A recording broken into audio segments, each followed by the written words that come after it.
अस्सलाम वालेकुम। सेठी से सवाल के साथ मैं हूं सैयदा आयशा नाज, मेरे साथ मौजूद है नजम सेठी साहब। अस्सलाम वालेकुम। सिर्फ साहब, खिचड़ी जो बहुत अरसे से पक रही है, पक गई है? पक रही है, अभी भी पक रही है। अभी भी पक रही है और दम के नीचे आंच जो है वो तेज़ हो चुकी है। इसकी वजह यह है कि स्पेकुलेशन इस कदर बढ़ गई है मीडिया में और उसको हवा दे दी इमरान खान साहब के इस स्टेटमेंट ने कि 2 गेम्स चल रही हैं और वो चीफ जस्टिस को तौसीह देने से मुतालिक है, उनके एक्सटेंशन से मुतालिक है या उनकी सीनियरिटी पे असरअंदाज होने और अपनी मर्ज़ी का अंदर से बंदा लाने से मुतालिक है। उसके बाद से तो मीडिया में जैसे हलचल मच गई है कि गवर्नमेंट क्या करने जा रही है।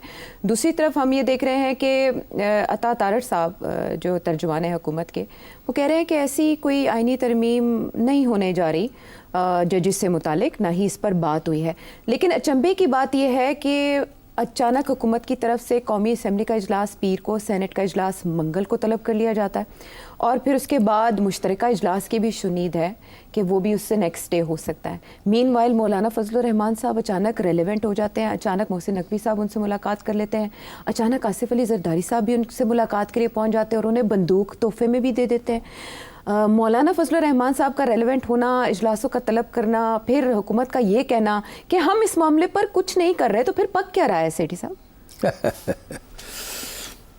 देखिए, कल के प्रोग्राम में हमने थोड़ी सी स्पेकुलेशन की थी कि ये सब चीज़ें इसलिए हो रही हैं क्योंकि ये मुमकिन है कि कोई कॉन्स्टिट्यूशनल अमेंडमेंट की तरफ ले जा रहे हैं हमें जी। मगर उससे मैंने 2 बातें कही थी। एक, मैंने ये कहा था कि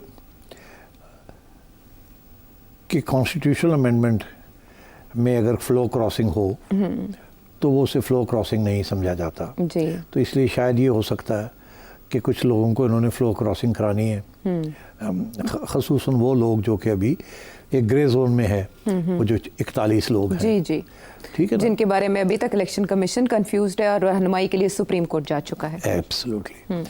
और दूसरी बात मैंने ये कही थी कि अभी तक इनके नंबर्स पूरे नहीं हुए तो पता नहीं कि ये कर भी सकेंगे कि नहीं। जी, 2 बातें कही थी जी। अच्छा, और मेरा ख्याल है उसमें से एक बात तो की वजाहत आ गई। हमारे दोस्त हैं कुछ लोग, उन्होंने पॉइंट आउट किया है कि ये कहना कि फ्लोर क्रॉसिंग नहीं होती जब कॉन्स्टिट्यूशनल अमेंडमेंट हो, ये गलत है। ऐसे नहीं है। अगर आप कॉन्स्टिट्यूशनल अमेंडमेंट के ऊपर भी फ्लो क्रॉसिंग करें तो इट्स फ्लो क्रॉसिंग और उसके लिए फिर डिस्क्वालिफिकेशन प्रिस्क्राइब्ड है। तो एक तो ये वी स्टैंड करेक्टेड, मगर उसका ख़ास असर नहीं पड़ता बिकॉज जो जिस तरीके से डेवलपमेंट्स हो रही हैं उसके अंदर मेरा ख्याल है फ्लोर क्रॉसिंग का इशू नहीं बन रहा जी।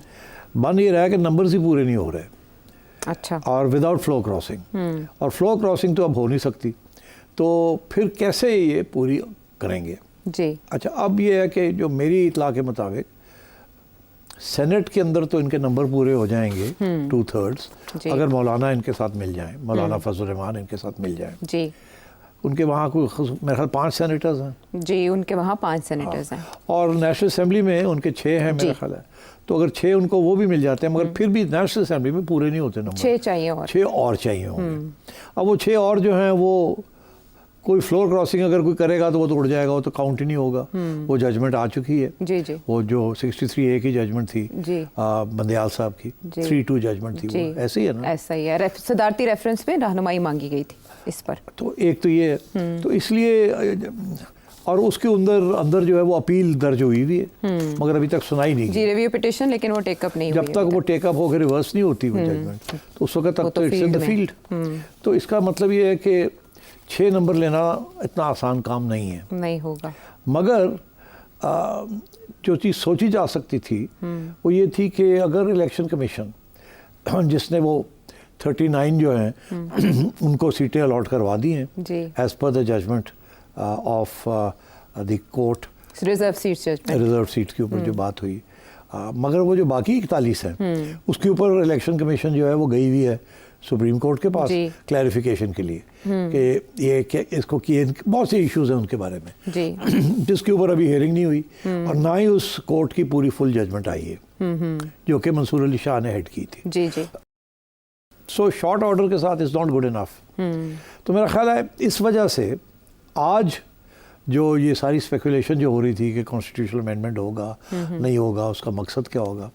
एक मकसद तो यही था कि काजी साहब को 3 साल की मुद्दत एक्सटेंशन दे दे उनको, एक्सटेंशन हो जाए जी, एज बढ़ा दी और जाए। जिसके साथ मंसूर अली शाह की चीफ जस्टिस बनना 1.5 साल और के बाद कोई उससे असर नहीं पड़ेगा, वो फिर भी बन जाएंगे। जी। मगर अगर ऐसे हुआ तो बाकी लोग जो हैं वो उस वक्त तक रिटायर कर चुके होंगे।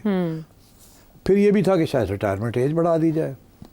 तो ये सारे इश्यूज जो थी ये हवा में घूम रहे थे। जी। आज अता तारड़ साहब ने 2 बातें कही हैं।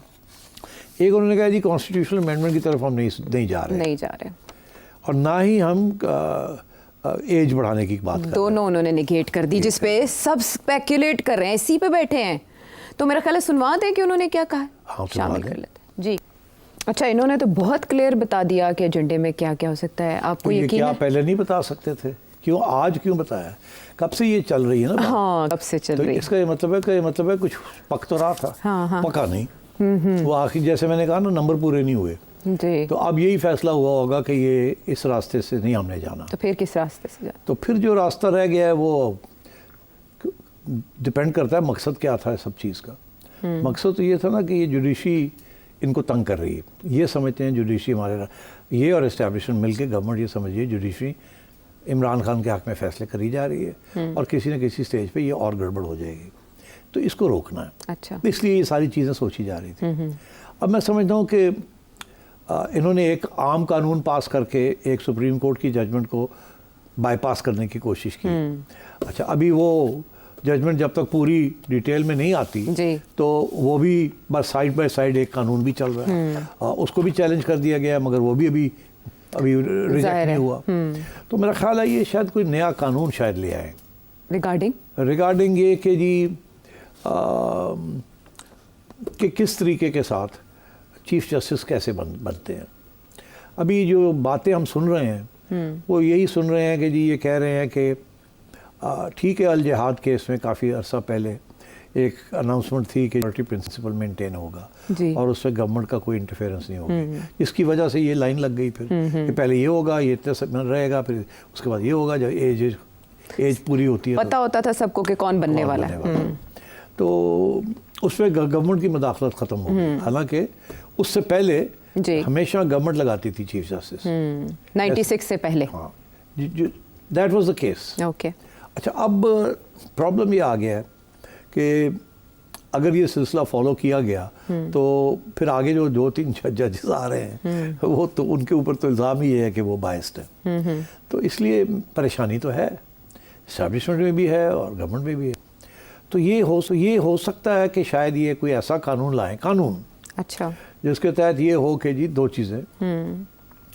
एक ये कि हम गवर्नमेंट अपॉइंट करेगी, ठीक है, और उसको चैलेंज कर लें, उसको चैलेंज कर लें और कोशिश इनकी होगी कि वो जो चैलेंज के दौरान they will mount a case ताकि वो जजमेंट अल जिहाद वाली रिवर्स हो जाए। अच्छा। कोशिश कराएंगे कि जब चैलेंज होगा कि आप तो उधर they will try and win over enough जजेस टू सपोर्ट द केस कि अल जिहाद को रिवर्स किया जाए।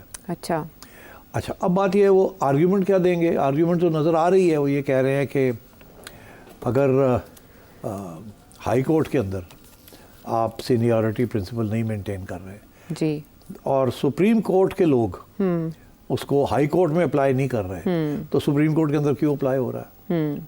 इस किस्म के आर्ग्यूमेंट्स। दूसरी एक और चीज़ भी है कि इन्होंने कोशिश तो की है ना कि कुछ रूल्स एंड प्रोसीजर्स चेंज किए जाएं और वो जुडिशल कमीशन के ज़रिए में कितने लोग होते हैं? 9। उनमें से गवर्नमेंट अगर समझे कि हमारे साथ कितने खड़े होंगे, अगर हम वहाँ कोई रूल्स चेंज करना चाहें 5-4 से फिर इन्हें चाहिए 5-4 कम से कम 5 चाहिए गवर्नमेंट को। चाहिए। गवर्नमेंट के पास एक अटॉर्नी जनरल है, एक गवर्नमेंट के पास लॉ मिनिस्टर है, 2 हो गए, एक इंडिपेंडेंट है फ्रॉम द बार काउंसिल जी, पाकिस्तान बार काउंसिल से, और एक रिटायर्ड जस्टिस हो गए, वो भी मेरा ख्याल है खड़े होंगे गवर्नमेंट के साथ जी। 3 हो गए। हाँ। एक चीफ जस्टिस साहब जिनका कहा जाता है कि इस वक्त वो थोड़े से टिल्ट हो रहे हैं टुवर्ड्स गवर्नमेंट, यही कहा जा रहा है। तो और 5वां नाम आ रहे हैं ऐसे जजेस के कि अगर वो आगे जाके चीफ जस्टिस बनते हैं तो गवर्नमेंट सिंपैथेटिक टुवर्ड्स देम, तो 5 तो मिल जाएंगे इनको। अच्छा, तो then they can also make some amendments in rules and procedures, जैसे पहले उन्होंने बनाए हैं about how to set up benches and so on, practice and procedure है। हाँ, वो उसको भी थोड़ी तब्दीली की जा सकती है अपने आप को प्रोटेक्ट करने के लिए, और एक नया कानून भी लाया जा सकता है, और फिर चैलेंज किया जा सकता है अल जिहाद को। तो अब जो अफवाहें चल रही हैं वो तो यही चल रही है ना, दो किस्म की चल रही हैं। अब इसके ऊपर हम यही कहेंगे अफवाहें, क्योंकि इसके ऊपर कोई पक्की बात की या ये क्लेम किया कि ये पक्की बात है तो जजेस धर लेंगे आपको।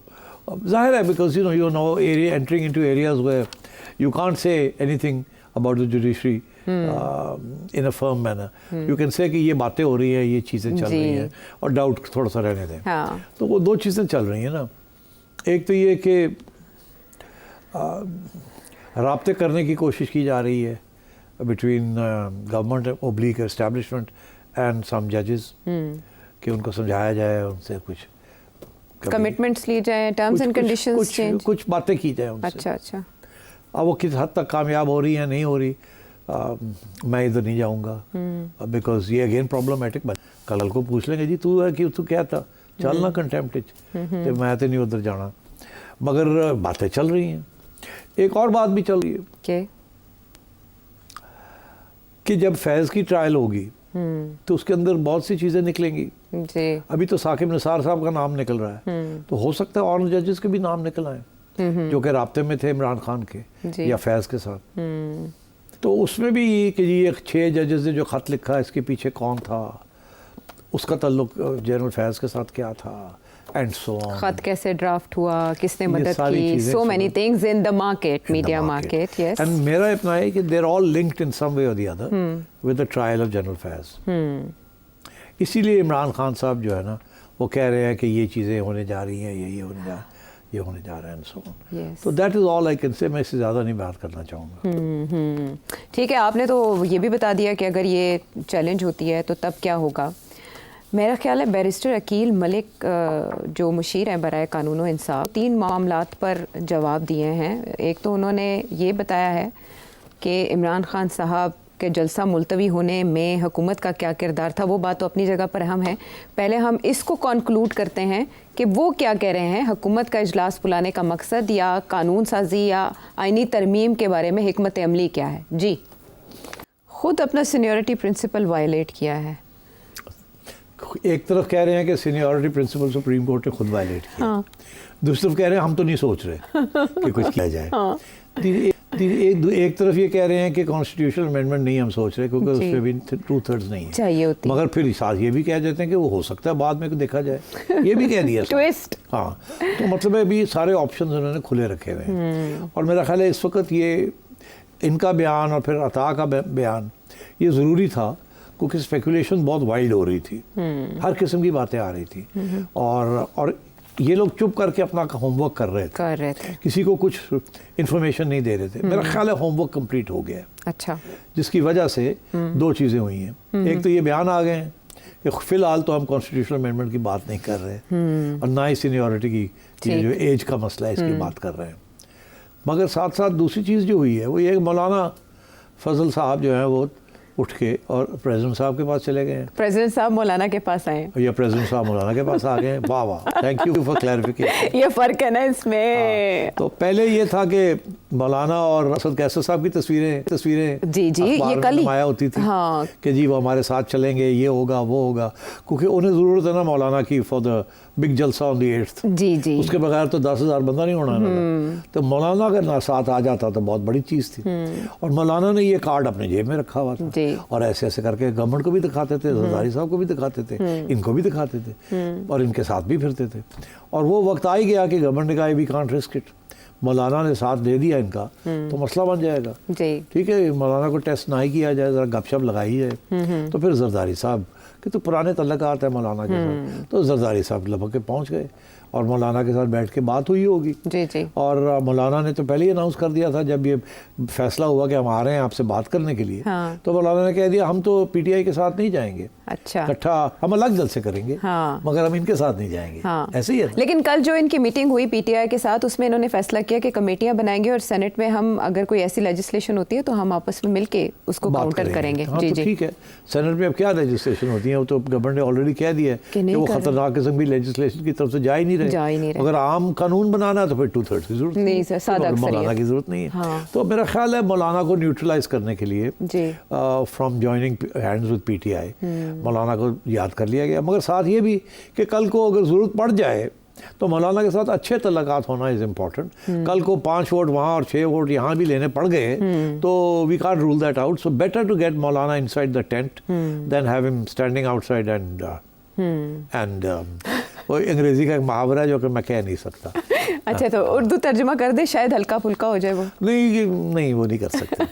अच्छा, मीनवाइल को इलेक्शन कमीशन तो कोई कार्रवाई, कोई काम नहीं दिखाएगा, कोई ऐसा नोटिफिकेशन जो वापस वो भी एक ऑप्शन था जिसके ऊपर डिस्कशन हो रही थी। एक दो जर्नलिस्ट ने भी उसके ऊपर कमेंट किया है कि अगर इलेक्शन कमीशन अपना एक पुराना नोटिफिकेशन विड्रॉ कर लेती है जी, 12 जुलाई से पहले वाला, 12 जुलाई से पहले वाला क्या हुआ था वो 12 जुलाई से पहले वाला इन प्लेस हो जाता है। और वो जो उसके बाद क्या था नोटिफिकेशन, वो रिजर्व सीट्स के ऊपर जो इलेक्शन कमीशन ने पहले मखसूस नशिस्तें अलॉट कर दी थी हुकूमती इत्तेहाद को और उनके पास अक्सरियत आ चुकी थी। अगर अदालती फैसले के बाद वो पोजीशन चेंज हो गई, लेकिन क्योंकि हुकूमत ने कानून साजी कर ली इलेक्शन एक्ट पे, वो लॉ बन गया, तो इलेक्शन कमीशन अगर गवर्नमेंट के उस फैसले को फॉलो करते हुए रिजर्व सीट्स पे अपना नया नोटिफिकेशन वापस लेते हुए पहले वाली पोजीशन बहाल कर देता है तो फिर 2/3 बन जाती है। तो ये तो चेंज हो जाएगी। ये सारी बातें अभी हवा में हैं, हवा में है और ये सारी डिस्कशंस चल रही हैं कि कैसे करना है। मौलाना को कंसल्टेशन ज़रूरी थी बिकॉज इवेंचुअली मौलाना की ज़रूरत पड़ेगी इनको, या उनको रोकने के लिए कि पीटीआई को एक साथ ना मिले आप, या हमारा साथ मिलके फिर हम आगे बढ़ेंगे। तो उसमें मौलाना फिर लेन देन, तो मौलाना मास्टर है। मौलाना तो काफ़ी अरसे से कह रहे हैं कि हमें साथ लेके चलें, मगर उनके डिमांड्स काफ़ी एक्सेसिव थे ना कि मुझे ये भी चाहिए, ये भी चाहिए, ये भी चाहिए। तो हो सकता है आप उनको मिल जाए वो जो वो चाह रहे हैं। तो मैं समझता हूँ कि this is where we are right now. But the basic objective is कि जुडिशरी जो है ना वो बिल्कुल जैसे कहते हैं ना, आज़ाद इज़ नॉट द वर्ड, बिल्कुल खान साहब के हक में जा रही है। तो इस किस्म की सोच है एस्टैब्लिशमेंट में भी, गवर्नमेंट में भी, और जो पीटीआई के मुखालिफ लोग हैं उनके अंदर भी, कि ये ऐसी सूरत हाल है। ठीक, और इसमें इंटरेस्टिंग ये है कि जो आइंदा अदालत में सिर्फ एक बेंच काम करेगा, ये रोस्टर आ गया, और इस बेंच में सिर्फ चीफ जस्टिस हैं और जस्टिस नईम अफगान होंगे, जबकि मंसूर अली शाह साहब जो हैं वो चैम्बर वर्क करेंगे। शायद वो रिजर्व सीट्स के ऊपर तफसीली फैसला लिखते हैं, तो वो भी आ जाए जजमेंट। कुछ ये अगले हफ्ते में कोई इस बेंच की तरफ से कोई फैसला आ जाए, या कोई अपील आ जाए, या कुछ हो जाए। हाँ। तो you know things are in motion. और 63A के ऊपर भी तो रिव्यू पिटिशन गई है, उस पर भी अभी अदालत काम कर सकती है। सो मैनी थिंग्स, वही बात सेठी साहब की हवा में है। देखिए गर्द कब बैठती है, फिर पता चलेगा मंजर क्या है। वापस आते हैं मगर गवर्नमेंट के इंटेंशंस जो हैं वो बड़े क्लियर हैं। वो आपने बता दिए कि मसला कहाँ से है, फिर उस मसले को दूर करने के लिए कुछ तो करना होगा। वापस आते हैं ब्रेक के बाद।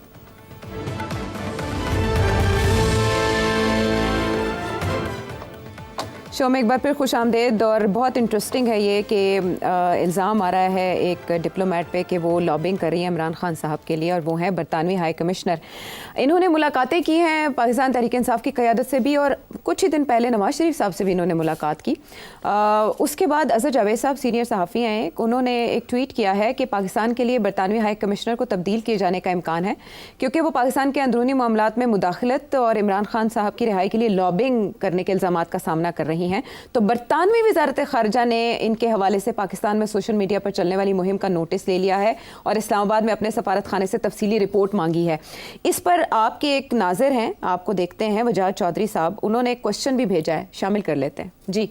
चंद दिन पहले जो यूके की हाई कमिश्नर है जैन मैरियट, उनकी नवाज शरीफ साहब से मुलाकात हुई है मरी में। तो उसके बाद से सोशल मीडिया पे ये स्पेकुलेशंस की जा रही हैं कि उन्होंने खान साहब की रिहाई के मुतालिक और उनके केसेस के मुतालिक उनसे बात की है। क्या ये खबर दुरुस्त है कि यूके एम्बेसी खान साहब की रिहाई के लिए मुतहर्रिक हुई है और वो मुलाकातें कर रहे हैं?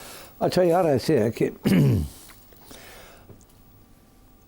इस वक्त एक जेन मैरियट के ख़िलाफ़ जी आप समझें कि एक सोशल मीडिया पे कैंपेन शुरू हो रही है और उसकी जो ब्रीफिंग्स मिल रही हैं जी जी वो ज़ाहिर है इदारों से मिल रही हैं। अच्छा। क्योंकि जिस किस्म के डिटेल्स दिए जा रहे हैं वो आम तौर पे अवेलेबल नहीं होते विकीपीडिया पे, मगर वो कुछ होते हैं, कुछ नहीं होते। जी। अच्छा, तो इसका ये मतलब है कि इस्टेब्लिशमेंट तो नाराज़ है हाई कमिश्नर साहब से, मेरा ख्याल है गवर्नमेंट भी नाराज़ है, सुप्रीम कोर्ट के चीफ जस्टिस भी नाराज़ हैं उनसे। हाँ। आपको याद होगा कि जेन मैरियट ने एक जुडिशल एक कॉन्फ्रेंस थी HRCP ने करवाई थी, इसके अंदर इन्होंने काफ़ी सख्त किस्म के बातें की थी कि इलेक्शन रिग हुए, ये हुआ वो, जिसके ऊपर फॉरेन ऑफिस ने भी ऑब्जेक्शन की थी और फिर चीफ जस्टिस साहब ने ख़त लिखा था इनको। जी, आपको याद होगा। जी, जवाब दिया था कि आपने ये इल्ज़ाम लगाए हैं जुडिशरी के ऊपर, this is not correct and so on. जी। अब जो बातें बाहर आ रही हैं इनके बारे में इस ट्वीट से कबल वो यही आ रही हैं कि जी इल्ज़ाम ये लग रहा है कि ये MI5 की वहाँ से है ये। अब बात यह कि है या नहीं है, एक बात तो क्लियर है कि बहुत से हाई कमिश्नर्स लगाए जाते हैं जिनका ताल्लुक इंटेलिजेंस एजेंसियों से होता है। हमारे यहाँ भी ऐसे रहा है। अच्छा। हमारे यहाँ भी ऐसे होता रहा है और स्पेशली जब फौजी एम्बेसडर्स लगाए जाते हैं तो they report directly to the establishment in which ever station they are. अच्छा। इसी तरीके के साथ अगर कोई MI का कोई बंदा है या ब्रिटिश इंटेलिजेंस का या CIA, तो वो भी लगा दिए जाते हैं एज एम्बेसडर्स, या वो होते वो प्रोफेशनल्स हैं बट दे रिपोर्ट टू और they work also for the intelligence agencies. अब बात यह है कि इन पे ये इल्ज़ाम लग रहा है कि इन्होंने जो भी ट्रबल स्पॉट्स थे, Iraq, Syria, Yemen, Kenya, Afghanistan, जहाँ जहाँ भी इस किस्म के प्रॉब्लम्स थे for the British foreign office and American, तो इनको वहाँ भेजा गया इन सीनियर पोजीशंस। तो इल्ज़ाम ये अब ये वीलॉगर्स लगा रहे हैं जिनको ब्रीफिंग कहीं ना कहीं से तो हुई है कि जी ये शी इज़ बेसिकली, इल्ज़ाम ये है कि she is an MI5 agent. और फिर अगला इल्ज़ाम ये है, दैट्स द एक्यूजेशन, एंड अगला इल्ज़ाम ये है कि ये इमरान खान के लिए लॉबिंग कर रही हैं। अच्छा, अगर ये दोनों इल्ज़ाम गलत हैं तो फिर हाई कमिश्नर को बहुत से एक्सप्लेनेशंस देने पड़ेंगे, क्योंकि जिस किस्म की वो बातें पब्लिक में करती हैं वो आज तक किसी एम्बेसडर ने इस तरीके से कभी बात नहीं की। पब्लिक में करती हैं? पब्लिक में करती हैं। क्या बातें करती हैं पब्लिक? ये जो उस दिन कॉन्फ्रेंस के अंदर उन्होंने बातें की, हाँ, जो तनकीद का निशाना बनाया फैसले, और फिर भी वो अपने प्राइवेट कॉन्वर्सेशंस में भी अच्छा उनका जो मौक़िफ़ है वो समझ आ जाती बात की। अच्छा, अब बात यह है कि इसमें मफाद उनका क्या हो सकता है किसी वही यही इशू है ना। अब ये है कि जो स्पेकुलेशन हो रही है वो ये हो रही है, क्योंकि मैं ऐसे ही कहूँगा, मैं ये नहीं कहूँगा कि अंदर दी गल की ये तो की नहीं है। You have to be careful in these matters, आप समझ जाएं। वो यही है कि बहुत हमदर्दी, इनके ऊपर ये भी इल्ज़ाम लग रहा है कि ये ऑक्सफोर्ड यूनिवर्सिटी के साथ भी लॉबिंग कर रहे हैं। अच्छा। ब्रिटिश फॉरेन ऑफिस कर रहा है या MI5 कर रही है या कोई कर रहा है या ये कर रही हैं, तो ये इल्ज़ाम है, कोई एविडेंस अभी नहीं किसी ने प्रेजेंट की, मगर क्योंकि ये इल्ज़ाम लग रहे हैं और उन्होंने कुछ ऐसी बातें उनके बारे में लोग बताते हैं कि वो ये भी कहती हैं, वो ये भी कहती हैं, ऐसे सवाल भी करती हैं एंड सो ऑन, तो उनकी हमदर्दियाँ कहाँ हैं वो नज़र आ रहा है। तो इसलिए ये जो अब कैंपेन चली है उनके ख़िलाफ़, मेरा ख़्याल है ये इसीलिए है कि शायद कोई फॉरेन ऑफिस जो है प्रोटेस्ट करने वाला है, तो उसके लिए ग्राउंड प्रिपेयर की जा रही है। अच्छा, पहली बात। दूसरी बात, आपने पूछा कि वो नवाज शरीफ साहब को भी मिली है, वो PTI को तो ख़ास हमेशा मिलती रहती हैं, नवाज शरीफ साहब को भी मिली है। मैं नहीं समझता नवाज शरीफ साहब के साथ कोई मेजर इशू वो, क्योंकि इस किस्म की बात सवाई ये कि हम कंसर्न हैं कि ऐसे ना हो, दिस इज़ वरिंग डेमोक्रेसी, वही जो बातें करती हैं वो बातें ज़रूर कही होगी, मियाँ साहब ने सुन ली होगी, मियाँ साहब ने कोई कमेंट नहीं किया होगा, सुन ली होंगी। फिर मेरा ख्याल है कि और भी इश्यूज़ हो सकते हैं। मेरा ख्याल है कि अगर ये ख़बर सही है कि मियाँ साहब लंदन जाने का प्लान बना रहे हैं और अभी पता लगा कि डार साहब भी जा रहे हैं जी, डार साहब, और ये भी पता चला कि मैं भी जा रहा हूँ तो पता चला नया लंदन प्लान, क्यों नया लंदन प्लान बन रहा है। तो मेरा ख्याल है उस सिलसिले में भी कुछ क्लियरेंसेस चाहिए होंगी कुछ लोगों को। अच्छा। कि भाई, क्योंकि आपको याद होगा ना वो एक प्रॉब्लम बन गया था मियाँ साहब के लिए, जबकि चैलेंज हो गया था इनका visa status and other status के ये मिसयूज़ कर रहे हैं and so on and so fourth. तो हो सकता है ऐसे इश्यूज भी हों, आई डोंट नो, बट ये बात तो चल पड़ी है ना कि मियाँ साहब प्लानिंग कर रहे हैं जाने की। अच्छा, ये इमरान खान साहब ने चलाई एकदम? हाँ, मगर इसमें कुछ ये एवे नहीं चलाते ऐसी बातें, अगर हो मेरे ख्याल सोच विचार हो रही होगी। अब वो क्यों जा रहे हैं वो तो मुझे क्लियर है, अगर जा रहे हैं तो वो तो उनका तो मेडिकल का बड़ा ज़रूरी होता है जी। और उनके वहाँ डॉक्टर्स हैं, वो यहाँ आके नहीं, they have to go through the full test. तो हो सकता है थोड़े अरसे के लिए जाए, महीने 2 के लिए, फिर वापस आ जाए। मगर मेरा ख्याल है ये प्लान बन रहा है जाने का। अच्छा। अभी फैसला नहीं हुआ मगर प्लान बन रहा है, ये इतनी खबर मेरे पास है। अच्छा, चले। हाँ। आपकी चिड़िया ने ये कंफर्म कर दिया कि वो लंदन जा रहे हैं, कि शायद जाए। अच्छा, प्लान बन रहा है, कहीं है। हाँ। अब वो होगा नहीं होगा तो मैं कह रहा हूँ जेन मैरियट जो नवाज शरीफ साहब को मिली है, सिवाय अपना एक मौक़िफ़ ब्रिटिश गवर्नमेंट का तहफ़्ज़ात, वो कि जी ये है वो है फलाना है ढिंगड़ा है ये भी तो हो सकता है बैलेंस करने के लिए मिली हो। किसको बैलेंस करने? यानी एक तरफ वो मुलाकातें पीटीआई लीडरशिप से भी कर रही हैं, तो दूसरी तरफ इनको भी ज़ाहिर है इक्वालिटी की बेस पे। हाँ, वैसे देखिए it's always good for diplomats to meet senior leaders जी। तो वो तो जरदारी साहब को भी मिली है, चीफ को भी मिलती है जी, और इधर नवाज शरीफ को भी मिली है, शहबाज को भी मिलती है। तो बड़ी मतलब है कि she is all over the place, very active. हाँ, तो कोई और इन्वेस्टर इतना एक्टिव नहीं है आमतौर पे। हाँ। अमेरिकन इन्वेस्टर बड़े एक्टिव होते थे। हाँ। आजकल ये खातून बड़ी एक्टिव है, लेकिन बरतानवी सफारत खाना क्या बेखबर होगा इनकी सरगर्मियों से? उसने रिपोर्ट मांगी है? बिल्कुल नहीं बेखबर, सारा कुछ उनको पता है, ये सारा ड्रामा है। अच्छा। क्योंकि उन्हें भी ये समझ आ गई है कि यहाँ शायद प्रोटेस्ट आ रही है। हाँ। अगर उनकी इंटेलिजेंस रिपोर्ट दे दी है कि जी बना रहे हैं केस अगेंस्ट, तो उन्होंने पहले कह दिया कि हम तो खुद चेक करने लगे क्या हो रहा है क्या नहीं हो रहा है। देखिए, अगर ये केस बना के भेज देते हैं, ये छोटी बात नहीं होगी। विड्रॉ योर हाई कमिश्नर जी, या ये करें आप, इंटरफेयर कर रही है हमारे जी, तो बहुत बड़ी चीज़ है, बहुत बड़ी चीज़। ये छोटा मुल्क नहीं है जिसके साथ आप ये कर रही ये भारत वाला मामला नहीं है। नहीं, हाँ, ये यूके है। यूके के साथ तो आप पंगे नहीं ले सकते। हाँ। आपकी सारी रूलिंग एलीट की जो प्रॉपर्टीज हैं वो यूके में है, उनके वीज़े, उनके सारा कुछ वहीं है।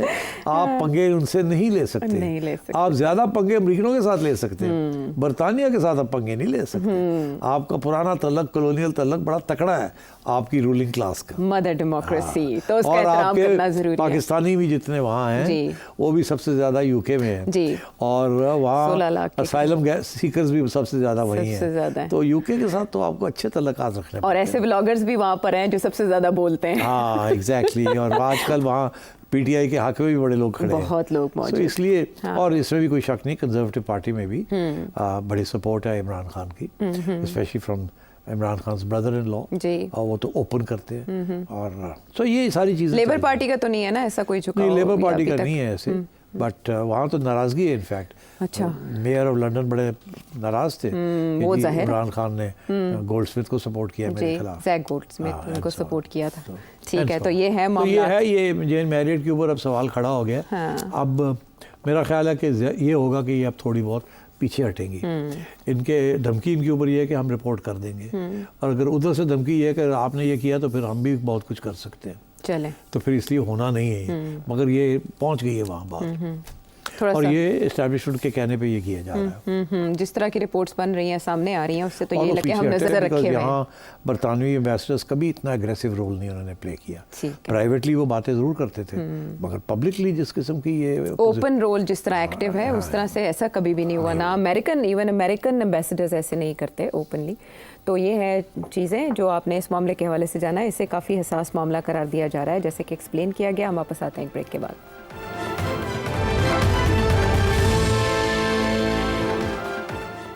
Welcome back to the show. Pakistan में हर थोड़े अरसे के बाद कहा जाता है beginning of an end game. अब एक एंड गेम को लेकर रजीउद्दीन साहब नेदरलैंड से सेठी साहब से क्या जानना चाह रहे हैं? एंड गेम पे अगर एक रोशनी डाल दें कि अगर फॉर एग्जांपल इस्टेब्लिशमेंट हर तरह से सक्सेसफुल हो जाती है, काजी साहब को एक्सटेंशन मिल जाती है, पूरी तरह से कब्जा कर लेती है, उसके बावजूद अगर कोई इकोनॉमिक रिवाइवल नहीं होता, ना ही फ्री फेयर इलेक्शन होता है, तो जिस तरह की फ्रस्ट्रेशन यूथ में है, तो वो विदाउट फ्री फेयर इलेक्शन या विदाउट एन इकोनॉमिक रिवाइवल चीज़ें स्टेबल होंगी? भाई साहब तुसी you are asking me to give you the end game.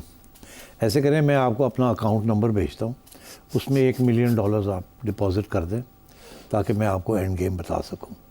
Because अगर मेरे पास अगर एंड गेम का फार्मूला है तो इट्स वर्थ एटलीस्ट $1 मिलियन।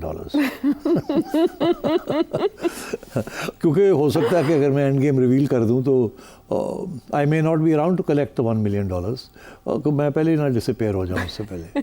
तो इसलिए मैं माजरत पहले से ही कि I can't tell you what the end game is, even though I may have a sense कि एंड गेम है क्या। चलिए अब हम थ्योरेटिकली बात करते हैं कि क्या एंड गेम क्या हो सकती है, ये नहीं कि क्या है, क्या हो सकती है। देखिए लॉजिकली बात करते हैं ताकि ये ना कोई कह सके क्योंकि आपके पास कोई इन्फॉर्मेशन थी, क्योंकि इन्फॉर्मेशन वाली बात ख़तरनाक हो जाती है, फिर आपको वो प्रूव करना पड़ता है। तो लेट्स स्पेकुलेट। अब वो ये है कि एंड गेम क्या है। एंड गेम एक तो ये है कि उसमें 3-4 पहलू हैं एंड गेम के। एक तो ये है कि इकॉनमी की रिवाइवल पूरी होनी चाहिए और बैंक्रप्सी ख़त्म होनी चाहिए। दूसरी चीज़ ये है कि वो पॉलिटिकल स्टेबिलिटी के बगैर या गवर्नमेंट लॉन्गेविटी के बगैर वो नहीं आ सकती। जिस किस्म की भी गवर्नमेंट हो, कानून पास हो, इम्प्लीमेंट हो और गवर्नमेंट जो है उसको निकाला ना जाए, रखा जाए ताकि अपने ऑब्जेक्टिव्स पूरे हो जाएं। तीसरी रिक्वायरमेंट एंड गेम की ये है कि फ़ौज के अंदर कोई बदनवी ना हो और वहाँ बिल्कुल स्टेबिलिटी हो, और क्योंकि वो एक नेशनल सिक्योरिटी का इदारा है। और उसका ये मतलब है कि वहाँ ये जो स्पेकुलेशन होती है आर्मी चीफ़ के बारे में, ये ख़त्म हो जाए। आर्मी चीफ़ अपनी जो 1.5 साल या साल रह गया है वो आराम से फुल कमांड के अंदर वो करें, और उसके बाद अगर गवर्नमेंट का ये फ़ैसला है कि उनको एक्सटेंशन देनी है तो they should be no ifs and buts about it for the sake of national security, longevity, continuity and stability, वो हो जानी चाहिए। हाँ, अगर वो कहते हैं कि मुझे एक्सटेंशन नहीं चाहिए फिर और बात है, मगर अगर उन्हें एतराज़ नहीं है और और गवर्नमेंट ये समझती है और एस्टैब्लिशमेंट ये एज एन इंस्टीट्यूशन ये समझती है कि ही शुड कंटिन्यू, तो फिर होना चाहिए। ये तो हो गए main points of the end game, मगर ये स्लाइटली वन साइडेड है। The other side is Imran Khan and the political parties. अब आइए पोलिटिकल पार्टीज़ तो बड़े खुश हैं इस एंड गेम के साथ जिसका मैंने अभी बयान दिया, बिकॉज वो पावर में है और वो सेम पेज पे बैठे हुए हैं एस्टैब्लिशमेंट के साथ, तो वो तो चाहेंगे कि ये चलता रहे जब मामला। मगर जहाँ तक खान साहब हैं और उनका जो एंड गेम है वो फ़र्क है। खान साहब की and game is the exact opposite. This is the beauty of it, this confrontation. वो कहते हैं इकोनॉमिक स्टेबिलिटी ना हो, वो कहते हैं इकोनॉमिक स्टेबिलिटी आ गई तो ये जम जाएंगे। वो कहते हैं ये आर्मी चीफ जाए, अगर ये रह गया तो मेरे लिए प्रॉब्लम बन जाएंगे बिकॉज मेरी इससे बनती नहीं है। वो समझते हैं कि इलेक्शन हो, इलेक्शन का मतलब है अफरा तफरी, इलेक्शन का मतलब है फिर में जोड़ तोड़, इलेक्शन का मतलब ये है कि शायद फ्री एंड फेयर इलेक्शन हो सकती है, ये नहीं हो सकती, होती है तो खान साहब आ जाते हैं, नहीं होती तो फिर वही सिचुएशन हो जाती है जो अब है, तो उसका फ़ायदा क्या हुआ। इन बिटवीन डिस्टेबलाइजेशन हो जाएगी, IMF भाग जाएगी, फलाना नहीं आएगा, रुपया फिर गिरना शुरू हो जाएगा, डॉलर बढ़ना शुरू हो जाएगा, बैंकरप्सी फिर आ जाएगी। तो खान साहब चाहते हैं इलेक्शन, खान साहब चाहते हैं आर्मी चीफ घर जाए, खान साहब चाहते हैं ये गवर्नमेंट घर जाए। और खान साहब की एंड गेम इससे भी आगे है। वो कहते हैं मैं पावर में आऊँगा और मैं ये सब जॉनीज़ को जेल में डाल दूँगा, इनको मैंने छोड़ना नहीं है, मैंने किसी सियासी जमात के साथ बैठ के बात नहीं करनी, सबको अंदर कर देना है इन लोगों को जो इस वक्त हुकूमत का हिस्सा बने हुए। तो वो तो एक वन पार्टी स्टेट बनाना चाहते हैं, और फ़ौज जो है वो चाहते हैं कि it should just be like a police force. जैसे ब्यूरोक्रेसी एंड फॉरेन ऑफिस सारे ऑर्डर्स मानता है, राइट और रॉन्ग प्राइम मिनिस्टर के और पार्लियामेंट के, तो that is the way it should be with the army as well, तो which is not of course not acceptable to the establishment. अब बात यह है कि there are two end games here. एक एंड गेम आप नज़र आ रहा है कि उसके अंदर प्रॉब्लम्स क्या आ रहे हैं उनके जो हमायती हैं, दूसरी एंड गेम खान साहब की है, वो भी आपके सामने है, उनको भी आपको नज़र आ रहा है और खान साहब को भी नज़र आ रहा है कि उसके प्रॉब्लम्स उसके अंदर क्या है, क्यों नहीं। तो दोनों एंड गेम साथ साथ चल रही हैं। अब देखना ये है कि कौन सी एंड गेम जो है वो हावी होती है। अगर इस्टेब्लिशमेंट हावी हो जाती है तो खान साहब को अपनी एंड गेम चेंज करनी पड़ेगी, बिकॉज वो फेल हो चुकी होगी। वो क्या चेंज कर सकते हैं? वो यही चेंज कर सकते हैं कि एक ऐसी स्टेज आए कि वो बैठ के बाकी सियासतदानों के साथ एक नया चार्टर ऑफ डेमोक्रेसी के ऊपर दस्तखत करें, कोई कॉन्स्टिट्यूशनल अमेंडमेंट मिल के कुछ करें जिसके साथ अगर खान साहब कल को इलेक्शन के बाद पावर में आते हैं तो वो आइन को ना चेंज कर सके, ना ही लोगों को जेलों में डाल सके जिस तरीके के साथ वो पहले डालते रहे, और सबको इम्यूनिटी मिल जाए ताकि एक डेमोक्रेटिक सिस्टम आगे चले, वो एक फाशिस्ट हुकूमत ना बना सके। तो ये is the only and game that joins the two strands together. एक के लिए रास्ता खुलता है, दूसरे के लिए रास्ता पीछे हटते हैं और रास्ता खोल देते हैं, ताकि सब इंश्योर हो जाए और स्टेबिलिटी भी रहे और आगे एक डेमोक्रेटिक रूट भी नज़र आ जाए जिसके अंदर फाशिज्म ना हो, एक मॉडरेट सेंटर ऑफ लेफ्ट और या सेंटर ऑफ राइट गवर्नमेंट हो, और जिसके अंदर वो गवर्नमेंट अपना काम करे और उसके बाद फिर इलेक्शन हो तो एक सिलसिला शुरू हो जाए। खान साहब is not ready for that. मैं समझता हूँ कि वो एक स्टेज आएगी where Khan Sahab may get ready for it when he finds that his strategy has failed completely. अलबत्ता अगर उससे पहले कोई ऐसी चीज़ होती है जिसके साथ खान साहब की स्ट्रेटजी कामयाब हो जाती है और अफरा तफरी फैल जाती है और कुछ ना कुछ क्राइसिस हो जाती है तो देन ऑफ कोर्स एक नई एंड गेम शुरू हो सकती है। और मैं उधर जाना नहीं चाहता बिकॉज वो एंड गेम जो है उसके जो वो कहते हैं ना घोड़े के जो लगाम होते हैं वो फिर इस्टेब्लिशमेंट के हाथ में होंगे। एंड फ्रैंकली जब भी इस्टेब्लिशमेंट ने 100% लगाम अपने हाथ में ले लिए हैं तो वो रह तो जाते हैं मार्केट मतलब रिप्रेशन के ज़रिए, मगर फिर आखिर में नतायज अच्छे नहीं निकलते। सो मैं समझता हूँ कि that is that is an option of an end game that we should not consider. उससे पहले अगर कोई एंड गेम बनती है वे खान साहब gets a way in, establishment and government get a way out, and Pakistani people, Awam, constitution, everything finds a way forward, including the political parties. That might be the best end game. अभी उसकी तरफ कोई नहीं बढ़ रहा, मगर हो सकता है in time to come that may come about. चलें, आपने सारे एनालिसिस में और सवाल के जवाब में पाकिस्तान को एक अच्छा मशवरा भी दे डाला कि इससे पहले नून लीग और पीपल्स पार्टी जिन्होंने चोंच और दुम गुम करके चार्टर ऑफ डेमोक्रेसी किया, इमरान खान साहब टाइम पर वक्त पर उस पर आ जाएं तो शायद इतनी एंड गेम की तबाही की तरफ ना जाना पड़े। बहरहाल हमारा इस हफ्ते का एंड गेम यहीं है। आपसे मुलाकात होगी अगले हफ्ते, तब तक के लिए अल्लाह ने के पान।